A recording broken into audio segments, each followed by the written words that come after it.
Hello, నేను మీ CS రావు. BJP, Telugu Desam party, Janasena పొత్తు ఉంటుందా ఉండదా అనే దాని మీద ఇప్పటికీ కూడా ఉత్కంఠ నెలకొంటుంది. రేపో మాపో పవన్ కళ్యాణ్ ఢిల్లీ వెళ్తారంటున్నారు. ఇప్పటివరకు అయితే క్లియర్గా ఆ షెడ్యూల్ అయితే రాలేదు. అసలు పొత్తు ఉంటుందా, ఉండే అవకాశం ఉందా, సీట్ల షేరింగ్ ఒక కొలికి వచ్చే అవకాశం ఉందా అనే దాని మీద విశ్లేషణ తీసుకునేటువంటి ప్రయత్నం చేద్దాం.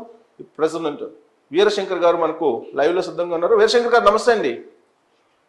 నమస్తే. నమస్తే సార్, దాదాపుగా బీజేపీ, తెలుగుదేశం పార్టీ, జనసేన పొత్తు కన్ఫామ్ అనుకుంటున్నారు. బట్ ఎక్కడో ఒక చిన్న ట్విస్ట్ ఏదో ఉన్నట్టు అనిపిస్తుంది. మీకు అలా అనిపిస్తుందా? ఢిల్లీ పవన్ కళ్యాణ్కి గ్రీన్ సిగ్నల్ ఇంకా రాలేదు అని అంటే దాన్ని ఏ విధంగా మనం భావించాలి? లేదు లేదు, పవన్ కళ్యాణ్ గారు ఢిల్లీకి వెళ్ళకపోవడానికి అంటే ఫ్లైట్ క్యాన్సిల్ అయిన దానికి దీనికి ఎంత సంబంధం లేదు, కానీ ట్విస్ట్ అయితే కంపల్సరీగా ఉందని చెప్పి మనం అనుకోవచ్చు. ఎందుకంటే గతంలో ఒకసారి చంద్రబాబు నాయుడు గారు వెళ్ళి మోడీ గారిని, నడ్డా గారిని కలిసి వచ్చినప్పుడు అక్కడ జరిగింది ఏమిటంటే దాని మీదే పూర్తిగా ఇప్పటి వరకు కూడా టీడీపీ దాని మీద పూర్తి క్లారిటీ అనేది ఇవ్వలేదు. అమిత్ షా కలిశారు, బీజేపీ అమిత్ షా అదే అమిత్ షా గారిని, నడ్డా గారిని కలిసినప్పుడు అప్పుడే వీళ్ళకు క్లారిటీ ఇచ్చారు. మీరు ఎట్లా వెళ్ళాలి, జనసేన ఎట్లా కలుపుకు వెళ్ళాలి అనేది బీజేపీ ఒక క్లారిటీ చంద్రబాబు నాయుడు గారికి ఇచ్చేసింది.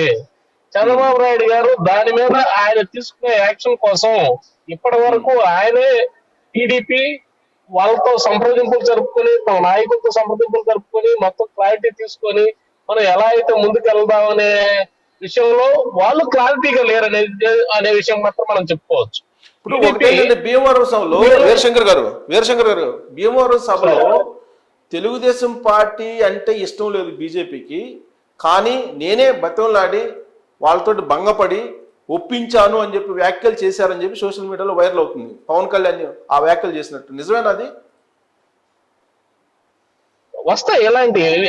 ఇదే కాదు, మామూలుగా టీడీపీ కార్యకర్తలు కానీ టీడీపీ నాయకులు కూడా పవన్ కళ్యాణ్ గారికి లేకపోతే జనసేన టికెట్లు ఎక్కడైతే ప్రకటించారో అక్కడ వాళ్ళు సహకరించకపోవటం, ఇట్లాంటి టీడీపీ అనౌన్స్ చేసిన దగ్గర టీడీపీ ఆశ ఉన్న చోట జనసేన కార్యకర్తలు సహకరించకపోవటం, ఇవన్నీ ఆరంభంలో ఉన్న పాటలు అని చెప్పి చెప్పుకోవచ్చు. కానీ వీటన్నిటికీ కారణం ఏంటి అంటే చంద్రబాబు నాయుడు గారు రియలైజ్ కాలేదు. చంద్రబాబు నాయుడు గారు బీజేపీ అధిష్టానం ఏదైతే చెప్పిందో పవన్ కళ్యాణ్ గారిని ముందు పెట్టి మీరు రాజకీయం చేయండి, ఉమ్మడి పవన్ కళ్యాణ్ జనసేనకి బీజేపీ కలిపి 65 సీట్లు ప్లస్ 10 పార్లమెంటు సీట్లు, పవర్ షేరింగ్ విషయంలో మీరు ఒక నిర్ణయానికి రాకపోతే భారీ మూల్యం చెల్లించాల్సింది మీరే. ఎందుకంటే ఇక్కడ బీజేపీ అని వీరశంకర్ గారు మీ ఊహ అది, లేదంటే మీకున్న అఫీషియల్ ఇన్ఫర్మేషన్ పవర్ షేరింగ్ గురించి మాట్లాడుకోండి అని చెప్పి అమిత్ షా చంద్రబాబు నాయుడుతో మాట్లాడినట్టు మీ ఊహ, లేకపోతే మీకున్న అఫీషియల్ ఇన్ఫర్మేషన్? ఖచ్చితంగా ఏది కన్ఫర్మేషన్ కాదు. కన్ఫర్మేషన్ రావాలి అంటే రేపు పవన్ కళ్యాణ్ గారు అక్కడికి వెళ్ళి చంద్రబాబు నాయుడు గారి యొక్క సందేశాన్ని బీజేపీ పెద్దలతో మాట్లాడి వాళ్ళు ఇచ్చే కన్క్లూజన్ ఇలా కాదు ఇలా వెళ్దాం అని చెప్పిన తర్వాత మాత్రమే వస్తుంది. కానీ చంద్రబాబు నాయుడు గారు ఇప్పటి వరకు నోరు తెరవకపోవటానికి, లేకపోతే సీట్లు లెక్కలు తేల్చకపోవటానికి, ఎవరు ఎక్కడ పోటీ చేసేది అనే విషయం ఇప్పటి వరకు తేల్చలేకపోవడానికి కారణం అయితే ఇదే.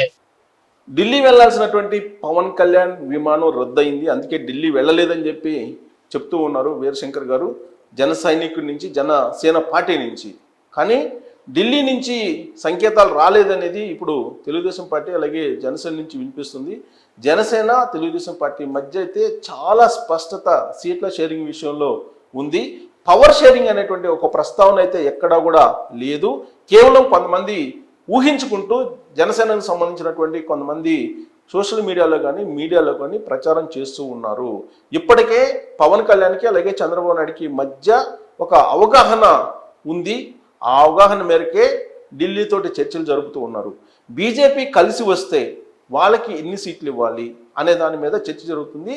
ఆ విషయంలో క్లారిటీ వస్తే కనుక బీజేపీ, జనసేన, తెలుగుదేశం పార్టీ పొత్తు అనేది కన్ఫర్మ్ అయ్యేటువంటి అవకాశం ఉంది. సీట్ల షేరింగ్ విషయంలో కూడా అది మరొక 2-3 రోజులు పట్టేటువంటి అవకాశం ఉంది. పవన్ కళ్యాణ్ ఢిల్లీ వెళ్ళి వచ్చిన తర్వాత చంద్రబాబు నాయుడు అలాగే పవన్ కళ్యాణ్ ఇద్దరు కూర్చొని మాట్లాడుకొని ఒక స్పష్టతకు, ఒక క్లారిటీకి, ఒక అవగాహనకు వచ్చేటువంటి అవకాశం ఉంది. ప్రస్తుతానికైతే చంద్రబాబు నాయుడు పవన్ కళ్యాణ్ ఇద్దరు కూడా మాట్లాడుకున్నారు. సీట్ల షేరింగ్ విషయంలో ఏ పార్టీకి ఎన్ని అనేది దాన్ని బీజేపీ లీడర్ల దగ్గర మాట్లాడి బీజేపీకి ఇచ్చేటువంటి సీట్ల విషయంలో కూడా ఒక క్లారిటీ ఇచ్చేటువంటి అవకాశం అయితే ఉంది. 2-3 రోజుల్లో దీనికి స్పష్టత వచ్చేటువంటి అవకాశం ఉంది. ఈలోపే హరిరామ జోగి లాంటి వాళ్ళు లేఖలు రాయటం, లేదా జనసేనలో ఉండేటువంటి కొంతమంది వైఎస్ఆర్ కాంగ్రెస్ పార్టీ కోవట్లు వాళ్ళు పవర్ షేరింగ్ అని, లేదా 60 నుంచి 70 సీట్లు కావాలని ఇలాంటివి మాట్లాడుతున్నారు అనేది ఇప్పుడు జనసేన అధిష్టానమే చాలా సీరియస్ అవుతుంది. అందుకే పవన్ కళ్యాణ్ చాలా సీరియస్గా అనేక సందర్భాల్లో జన సైనికులకి, జనసేన పార్టీ లీడర్లకు కూడా చెప్పడం జరిగింది, ఎవరు మాట తోలొద్దు. అలాగే ఒక మాట తెలుగుదేశం పార్టీ నుంచి అదనంగా వచ్చినా దాన్ని మీరు భరించండి, అంతే తప్ప ప్రభుత్వ వ్యతిరేక ఓటు చీలిపోకూడదు అనేటువంటి కాన్సెప్ట్ తోటి పవన్ కళ్యాణ్ ఉన్నారు. రాష్ట్ర ప్రయోజనాలు ముఖ్యము, పార్టీ ప్రయోజనాలు కాదు, వ్యక్తిగత ప్రయోజనాలు కాదు అనేటువంటి విషయాన్ని పవన్ కళ్యాణ్ చెప్తూ ఉన్నారు.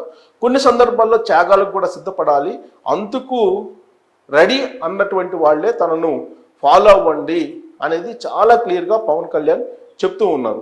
కానీ కొంతమంది మాత్రం ఈ పొత్తుని డిస్టర్బ్ చేసేదానికి, విచ్ఛిన్నం చేసేదానికి కోవట్లుగా మారి రకరకాలుగా ప్రచారం చేస్తున్నటువంటి క్రమంలో అలాంటి వాళ్ళ మీద జనసేనాని పవన్ కళ్యాణ్ కూడా నిఘా పెట్టారు.